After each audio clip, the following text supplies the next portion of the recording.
제 오랜 친구가 얼마 전 아버님을 여의고 삼형제가 유산을 정리하게 됐습니다.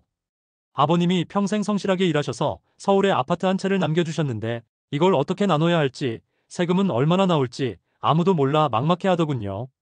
자식들은 그저 아버지가 남겨주신 재산에 감사한 마음뿐이었는데 몇 달 뒤 세무서에서 날아온 상속세 고지서를 보고 다들 입을 다물지 못했습니다. 생각지도 못한 수억 원의 세금에 형제들 사이에 오해도 생기고 결국엔 사이까지 서먹해졌다는 이야기를 듣고 참 마음이 아팠습니다. 더 안타까운 건 이런 일이 요즘 정말 흔하게 일어나고 있다는 점입니다. 강남구의 한 세무사 사무실에서 일하는 후배의 말로는 작년 한 해 동안만 해도 이런 상황으로 찾아오는 가족들이 예전에 3배 이상 늘었다고 하더군요. 이게 결코 남의 얘기가 아닙니다. 평생 땀 흘려 모은 소중한 내 재산, 자식들에게 온전히 물려주고 싶은 마음은 모든 부모가 똑같을 겁니다. 하지만 세금 문제를 미리 준비하지 않으면 남은 자식들에게 오히려 큰 짐과 불화를 안겨줄 수도 있습니다. 특히 요즘 같은 시대에는 더욱 그렇습니다. 부동산 가격이 천정부지로 오르면서 예전에는 상속세와 전혀 상관없다고 생각했던 일반 가정들도 이제는 세금 걱정을 해야 하는 현실이 되었거든요. 서울 강남이나 서초구는 말할 것도 없고 이제는 노원구나 도봉구 같은 곳에서도 아파트 한 채 값이 10억 원을 넘나드는 시대입니다. 오늘 영상에서는 도대체 상속세는 언제, 얼마나 내는 것이며 평생 모은 소중한 내 재산을 어떻게 하면 세금 걱정 없이 온전히 자녀들에게 물려줄 수 있는지 그 현실적인 방법들을 제가 속 시원하게 알려드리겠습니다. 더불어 실제 사례들과 함께 구체적인 절세 전략까지 상세히 설명드릴 테니 끝까지 집중해서 들어보시기 바랍니다. 요즘 뉴스만 틀면 집값 얘기가 빠지지 않죠. 불과 10년 전만 해도 서울에 집 한 채 있는 걸로 상속세를 걱정하는 사람은 많지 않았습니다. 당시만 해도 강남 3구를 제외하고는 웬만한 아파트가 5억 원을 넘는 경우가 드물었거든요. 하지만 지금은 어떻습니까? 서울에 웬만한 아파트 한 채만 있어도 그 가격이 15억, 20억 원을 훌쩍 넘는 시대가 되었습니다. 한국부동산원 자료를 보면 2024년 기준 서울 아파트 평균 거래 가격이 12억 원을 넘어섰습니다. 심지어 은평구나 강북구 같은 곳도 평균 아파트 가격이 8억에서 9억 원대를 형성하고 있어요. 내가 가진 재산이라고는 평생 살던 집 한 채가 전부인데 이게 상속세 대상이 될 거라고는 생각조차 못하시는 분들이 정말 많습니다. 실제로 제가 알고 있는 한 가족의 이야기를 들려드리면 마포구에 40년 전에 3천만 원 주고 산 아파트가 지금은 14억 원이 되었다고 하더군요. 당시엔 빚을 내가며 겨우 마련한 집이었는데 이제는 상속세 걱정을 해야 하는 재산이 된 겁니다. 더 심각한 건 앞으로의 상황입니다. 베이비 부머 세대가 본격적으로 은퇴하고 있는 지금 이분들이 소유한 부동산의 가치는 그들이 처음 집을 살 때와는 비교할 수 없을 정도로 올라 있습니다. 한국은행의 연구 보고서에 따르면 향후 10년 내에 상속세 과세 대상 가구가 현재의 2배 이상 늘어날 것으로 예상된다고 합니다. 그래서 오늘 이 시간이 더욱 중요합니다. 단순히 세금 계산법만 알아두는 게 아니라 실제로 우리 가정에 어떤 영향을 미칠지 그리고 어떻게 대비해야 할지를 구체적으로 알아보는 시간이거든요. 저희 채널은 여러분들의 관심과 응원 속에 쑥쑥 자랍니다. 구독과 좋아요로 힘을 실어주세요. 먼저 가장 기본적인 개념부터 짚고 넘어가겠습니다. 바로 상속세와 증여세의 차이입니다. 아주 간단합니다. 상속세는 돌아가신 분, 즉 피상속인의 전체 유산을 물려받을 때 그 유산 총액에 대해 내는 세금입니다. 반면에 증여세는 살아계실 때 특정인에게 재산을 무상으로 이전, 즉 공짜로 줄 때 재산을 받은 사람이 내는 세금입니다. 상속세는 돌아가신 후에, 증여세는 살아있을 때 내는 세금이라고 기억하시면 쉽습니다. 하지만 여기서 중요한 건 단순히 시점의 차이가 아니라는 점입니다. 세율 구조와 공제 한도, 그리고 절세 전략까지 모든 게 다르거든요. 상속세의 경우 돌아가신 분이 가지고 있던 모든 재산을 합쳐서 계산합니다. 부동산, 예금, 주식, 보험금, 심지어 골프 회원권이나 미술품까지 모든 재산이 포함됩니다. 여기서 부채는 빼주고요. 예를 들어 아파트가 10억 원이고 대출이 3억 원 남아있다면 실제 상속 재산은 7억 원으로 계산됩니다. 반면 증여세는 증여받은 재산 하나하나에 대해 각각 계산합니다. 아버지가 아들에게 아파트를 증여했다면 그 아파트 가치에 대해서만, 현금을 증여했다면 그 현금에 대해서만 세금을 계산하는 방식입니다. 또 하나 중요한 차이점은 세금을 내는 주체입니다.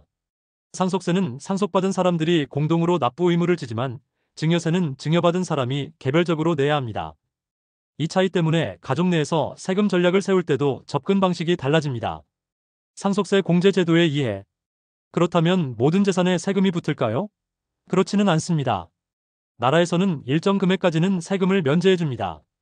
이걸 상속세 공제라고 하는데요. 여러 종류가 있지만 가장 중요한 것들부터 차근차근 설명드리겠습니다. 가장 기본이 되는 건 일괄공제입니다. 자녀나 다른 상속인이 있을 경우 기본적으로 5억 원까지 공제해주는 제도입니다. 이는 상속인의 수나 나이에 관계없이 일괄적으로 적용되는 금액이에요. 예를 들어 자녀가 1명이든 5명이든 기본 공제는 5억 원으로 동일합니다. 그런데 여기서 가장 중요한 건 배우자 상속 공제입니다. 배우자가 살아있는 경우에는 최소 5억 원에서 최대 30억 원까지 배우자 상속 공제를 추가로 받을 수 있습니다. 이 금액은 배우자가 실제로 상속받는 재산의 가액과 연동됩니다. 구체적으로 설명하면 배우자가 상속받는 재산이 5억 원 미만이라도 최소 5억 원은 공제해주고 배우자가 실제 상속받는 재산이 5억 원을 넘으면 그 금액만큼 공제해줍니다. 단 최대 30억 원까지만 가능하고요. 예를 들어 전체 상속 재산이 20억 원이고 배우자가 10억 원, 자녀들이 10억 원을 상속받는다면 일괄 공제 5억 원의 배우자 공제 10억 원을 더해서 총 15억 원까지 공제받을 수 있습니다. 그러면 과세 대상은 5억 원이 10억 마이너스 15억이 되는 거죠. 이 외에도 여러 공제 제도가 있습니다. 자녀 공제의 경우 미성년 자녀 1명당 500만 원씩, 연로자 공제는 65세 이상 직계존속 1명당 500만 원씩 추가로 공제받을 수 있습니다. 또한 장애인 공제도 있어서 장애인인 상속인 1명당 1천만 원을 추가로 공제해줍니다. 그래서 많은 분들이 10억 원이라는 숫자를 기억하시는 겁니다. 예를 들어 돌아가신 분의 재산이 10억 원인데 배우자와 자녀가 모두 있다면 기본 일괄 공제 5억 원의 배우자 공제, 최소 5억 원을 더해 총 10억 원까지는 공제가 되므로 상속세가 한 푼도 나오지 않습니다. 하지만 만약 배우자가 이미 세상을 떠나고 자녀만 있다면 어떻게 될까요? 이때는 기본 공제인 5억 원의 자녀 공제나 기타 공제를 더해봐야 많아야 6억에서 7억 원 정도만 공제받을 수 있습니다. 나머지 3억에서 4억 원에 대해서는 상속세율에 따라 세금을 내야 하는 거죠. 내 배우자가 있는지 없는지에 따라 세금 액수가 하늘과 땅 차이로 달라지는 겁니다. 실제로 계산해보면 10억 원 재산에서 배우자가 없는 경우 대략 1억에서 1억 5천만 원 정도의 상속세가 나올 수 있습니다. 자, 그럼 어떻게 하면 이 상속세를 한 푼이라도 줄일 수 있을까요? 여기서 바로 증여세 이야기가 나옵니다. 가장 대표적이고 효과적인 절세 방법은 바로 건강하실 때 미리미리 자녀에게 재산을 증여하는 겁니다. 이걸 사전 증여라고 하는데요. 증여 역시 공짜는 아닙니다. 증여세를 내야 하지만 여기에도 세금을 면제해주는 구간이 있습니다. 현재 기준으로 성인 자녀에게는 10년 동안 총 5천만 원까지, 미성년 자녀에게는 10년 동안 총 2천만 원까지는 증여세 없이 재산을 물려줄 수 있습니다. 여기서 핵심은 10년이라는 기간입니다. 10년마다 이 공제 한도는 새로 생겨납니다. 예를 들어 올해 30살인 아들에게 5천만 원을 증여하고 세금 신고를 마쳤다면 10년 뒤 아들이 40살이 되었을 때 다시 5천만 원을 세금 없이 증여할 수 있는 겁니다. 만약 자녀가 둘이라면 각각 5천만 원씩 총 1억 원을 10년마다 세금 없이 줄 수 있겠죠. 그리고 이 증여는 부모 각각 따로 적용된다는 점이 중요합니다. 즉, 아버지 이름으로 성인 자녀에게 10년간 5천만 원, 어머니 이름으로도 10년간 5천만 원, 이렇게 총 1억 원까지 세금 없이 증여가 가능합니다. 부부가 힘을 합치면 절세 효과가 2배가 되는 셈입니다. 예를 들어 부부에게 성인 자녀가 둘 있다면 10년간 총 4억 원, 아버지가 각 자녀에게 5천만 원씩 1억 원, 어머니가 각 자녀에게 5천만 원씩 1억 원, 총 2억 원을 세금 없이 증여할 수 있는 거죠. 그래서 많은 자산가분들이 자녀가 성인이 되자마자 이 증여세 면제 한도를 꽉 채워서 미리미리 증여를 시작하는 겁니다. 특히 자녀가 만 19세가 되는 해부터는 성인 증여 한도인 5천만 원을 적용받을 수 있으니 이때부터 체계적인 증여 계획을 세우는 것이 유리합니다. 실제 사례를 하나 들어보겠습니다. 서울에 20억 원 상당의 아파트를 가진 김씨 부부가 있다고 가정해 봅시다. 자녀는 둘이고 현재 각각 25살, 22살입니다. 만약 아무런 준비 없이 두 분이 모두 돌아가신다면 배우자 공제를 받더라도 상당한 상속세가 나올 것입니다. 하지만 지금부터 체계적으로 증여를 시작한다면 어떨까요? 매년 부부가 각각 자녀들에게 현금이나 부동산 지분을 나누어 증여하면 10년 후에는 4억 원, 20년 후에는 8억 원까지 상속 재산을 줄일 수 있습니다. 이는 미래 상속세를 수억 원씩 절약할 수 있는 효과를 가져옵니다. 그런데 왜 이렇게 미리 증여를 하는 게 중요할까요? 바로 상속세 계산 방식 때문입니다. 세법에서는 상속이 시작되기 전, 즉 돌아가시기 전 10년 이내에 자녀에게 증여한 재산은 모두 상속재산에 다시 포함시켜서 상속세를 계산합니다. 이를 증여재산 가산이라고 하는데요. 예를 들어 돌아가시기 5년 전에 아들에게 1억 원을 증여했다면 그 1억 원은 원래 상속재산에 합쳐져서 상속세가 매겨진다는 뜻입니다. 물론 이미 낸 증여세는 상속세에서 차감해주지만 전체 상속세 계산의 기준이 되는 과세가액은 커지게 됩니다. 하지만 10년보다 더 전에, 예를 들어 11년 전에 증여한 재산은 상속재산에 포함되지 않습니다. 완전히 상속재산에서 분리되는 거죠. 그래서 하루라도 빨리 건강하실 때 미리 증여 계획을 세우는 것이 상속세를 줄이는 가장 확실한 첫걸음인 것입니다. 이 때문에 증여의 타이밍이 매우 중요합니다. 예를 들어 올해 65세인 분이 계신다면 통계적으로 볼 때 평균 수명까지 약 20년 정도의 시간이 있습니다. 이 기간 동안 체계적으로 증여를 진행하면 상당한 재산을 상속세 부담 없이 자녀들에게 물려줄 수 있습니다. 또한 증여는 단순히 세금 절약만이 목적이 아닙니다. 자녀들의 경제적 독립을 도울 수 있고 결혼이나 주택 마련 등 인생의 중요한 시점에서 실질적인 도움을 줄 수 있습니다. 특히 요즘처럼 청년들의 내 집 마련이 어려운 시대에는 부모의 적절한 증여가 자녀의 삶의 질을 크게 개선할 수 있습니다. 물론 모든 재산을 미리 증여하는 것이 정답은 아닙니다. 재산의 성격과 향후 전망에 따라 증여 시기와 방법을 달리해야 합니다. 부동산처럼 가격이 계속 오를 것으로 예상되는 자산은 가치가 낮을 때 미리 증여해서 미래의 상속재산을 줄이는 것이 유리할 수 있습니다. 예를 들어 현재 10억 원인 아파트가 10년 후 20억 원이 될 것으로 예상된다면 지금 증여하는 것이 훨씬 유리합니다. 특히 부동산의 경우 지분 증여를 활용할 수 있습니다. 아파트 전체를 한 번에 증여하면 증여세 부담이 크지만 매년 일정 지분씩 나누어 증여하면 증여세 면제 한도를 효율적으로 활용할 수 있습니다. 예를 들어 10억 원 아파트의 경우 매년 0.5% 지분씩 증여하면 5천만 원씩 10년간 세금 없이 증여가 가능합니다. 하지만 부동산 증여에는 취득세 문제도 있습니다. 증여로 부동산을 받으면 취득세를 내야 하는데 이는 지역마다 다르지만 보통 증여받은 부동산 가격의 2-3% 정도입니다. 이런 부대 비용도 함께 고려해서 증여 계획을 세워야 합니다. 반면에 현금이나 예금은 가치가 그대로이니 굳이 미리 증여하기보다는 부모님의 노후 자금으로 충분히 활용하시는 것이 더 현명할 수 있습니다. 특히 인플레이션을 고려하면 현금의 실질 가치는 시간이 지날수록 줄어들기 때문에 상속세 절약 효과가 부동산만큼 크지 않습니다. 다만 현금도 상황에 따라서는 전략적 증여가 필요할 수 있습니다. 예를 들어 자녀가 사업을 시작하거나 부동산 투자를 위해 목돈이 필요한 상황이라면 적절한 시점에 현금 증여를 통해 자녀의 경제활동을 지원하면서 동시에 절세 효과도 얻을 수 있습니다. 주식이나 펀드 같은 금융자산의 경우 향후 수익 전망과 현재 평가액을 종합적으로 판단해야 합니다. 특히 상장 주식의 경우 시세가 낮을 때 증여하면 증여세 부담을 줄일 수 있고 향후 주가 상승분은 증여받은 자녀의 몫이 되므로 절세 효과가 큽니다. 하지만 비상장 주식이나 비상장 회사 지분의 경우에는 평가가 복잡하고 때로는 할인 평가를 받을 수 있어서 증여에 유리한 경우가 많습니다. 이런 경우에는 전문가의 정확한 평가와 조언이 필수적입니다. 생활비나 교육비, 자녀의 결혼 축의금이나 장례식 부의금처럼 사회 통념상 인정되는 범위의 돈은 증여로 보지 않아 세금이 부과되지 않습니다. 이런 부분도 잘 활용하시면 좋습니다. 구체적으로 살펴보면 부모가 미성년 자녀의 생활비나 교육비를 대주는 것은 당연한 부양 의무이므로 증여에 해당하지 않습니다. 또한 자녀의 결혼시 혼수나 예단으로 주는 금품도 사회 통념상 적정한 범위 내에서는 증여로 보지 않습니다. 하지만 여기서 적정한 범위가 중요합니다. 예를 들어 결혼 축의금으로 수억 원을 준다면 이는 사회 통념을 벗어난 것으로 볼 수 있어 증여세 과세 대상이 될 수 있습니다. 보통 각 가정의 경제 수준과 사회적 지위를 고려해서 판단하므로 상식적인 선에서 진행하는 것이 안전합니다. 증여를 했다면 반드시 세무서에 신고해야 합니다. 증여세가 없더라도 신고는 해야 하는데 이는 나중에 상속세 계산 시 중요한 자료가 되기 때문입니다. 또한 신고를 하지 않으면 나중에 국세청에서 발견했을 때 가산세까지 부과될 수 있습니다. 특히 부동산 증여의 경우 등기 과정에서 자동으로 국세청에 통보되므로 숨길 수 없습니다. 현금 증여라고 하더라도 계좌 추적이 가능하므로 정직하게 신고하는 것이 최선입니다. 증여는 타이밍이 중요합니다. 특히 부동산의 경우 공시가격이 발표되는 시점을 고려해야 합니다. 보통 매년 공시가격이 오르는 추세이므로 공시가격이 발표되기 전인 연초에 증여하는 것이 유리할 수 있습니다. 또한 자녀의 나이도 중요한 고려사항입니다.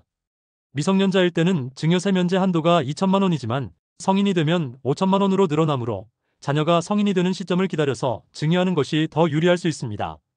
상속세는 단순히 공제만 받으면 끝이 아닙니다. 공제를 받고 남은 과세표준에 대해서는 누진세율이 적용됩니다. 현재 상속세율은 다음과 같습니다.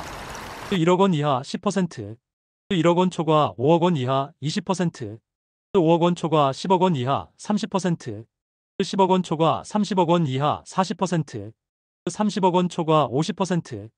예를 들어 공제 후 과세표준이 3억 원이라면 1억 원에 대해서는 10% 1천만 원, 나머지 2억 원에 대해서는 20% 4천만 원을 적용해서 총 5천만 원의 상속세가 나옵니다.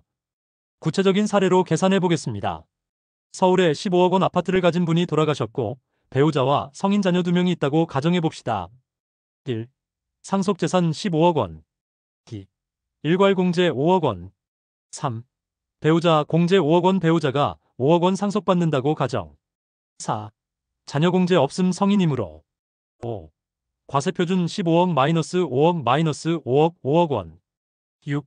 상속세 1억 10% 4억 20% 1천만 8천만 9천만 원. 만약 배우자가 없었다면 과세표준이 10억 원이 되어 상속세는 약 2억 3천만 원이 나올 것입니다. 배우자 유무에 따른 차이가 1억 4천만 원에 달하는 셈입니다. 가족이 운영하는 사업체가 있다면 가업상속공제를 활용할 수 있습니다. 일정 요건을 충족하면 최대 500억 원까지 상속세를 면제받을 수 있어 중소기업이나 가족 사업을 운영하는 분들에게는 매우 유용한 제도입니다. 다만 이 제도를 활용하려면 상속받은 자녀가 일정 기간 동안 사업을 계속 운영해야 하고 고용을 유지해야 하는 등 까다로운 조건들이 있습니다. 또한 사전에 충분한 준비가 필요하므로 가업 승계를 계획하고 있다면 미리 전문가와 상담을 받아보시기 바랍니다. 최근에는 공익신탁을 활용한 절세 방법도 주목받고 있습니다.